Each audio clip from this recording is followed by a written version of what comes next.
Sanctum resorts మన వైజాగ్ లో మీ friends లో ఫ్యామిలీతో హ్యాపీగా చిల్ అవడానికి ఇది ఒక మంచి స్పాట్ అని చెప్తాను. క్రేజీ పాయింట్ ఏంటంటే రెస్టారెంట్ లోపల నుంచి మనకైతే బీచ్ యాక్సెస్ అయితే ఉంటుంది and also different types of sittings కూడా అవైలబుల్ గా ఉన్నాయి. ఇండోర్ తో పాటు అవుట్డోర్ లో live screening and pool side sitting కూడా అవైలబుల్ గా ఉంది. You can choose anything. అలా చల్లని గాలిలో అల్లల్ సౌండ్ వింటూ పీస్ఫుల్ వైబ్ అయితే ఎంజాయ్ చేయొచ్చు. నేను ట్రై చేసిన కొన్ని ఐటమ్స్ అయితే చెప్తాను. యాజ్ యూజువల్ స్టార్టెడ్ విత్ మంచో soup. Flavour and consistency wise అయితే బాగుంది, యూ కెన్ ట్రై.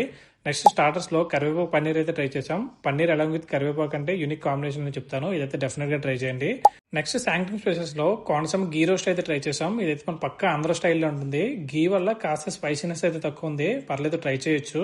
నెక్స్ట్ వీళ్ళు మెయిన్ కోర్స్ వచ్చేసి నాన్ వెజ్ లో double joint biryani and veg లో గోంగూర బిర్యానీ అయితే ఆర్డర్ చేశాను. మీకు రివ్యూ ఇద్దామని చెప్పి వెజ్ అయితే కూడా ట్రై చేస్తున్నాను. నేను ఓవరాల్ గా ఏం చెప్దాం అనుకున్నానంటే వీళ్ళ టేస్ట్, క్వాంటిటీ అండ్ వీళ్ళు ఇచ్చిన క్వాలిటీ నాకైతే బాగా నచ్చింది.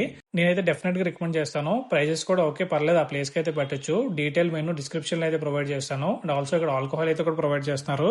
ఇక్కడ రెస్టారెంట్ తో పాటు బీచ్ ఫేసింగ్ రూమ్స్ అయితే కూడా అవైలబుల్ గా ఉంటాయి. రిసార్ట్స్ టైప్ ఏమైనా కావాలంటే చూస్ చేసుకోవచ్చు. దీని ఎగ్జాక్ట్ లొకేషన్ ఎక్కడంటే మన తొట్లకొండ ఆపోజిట్ లో అయితే ఉంటుంది.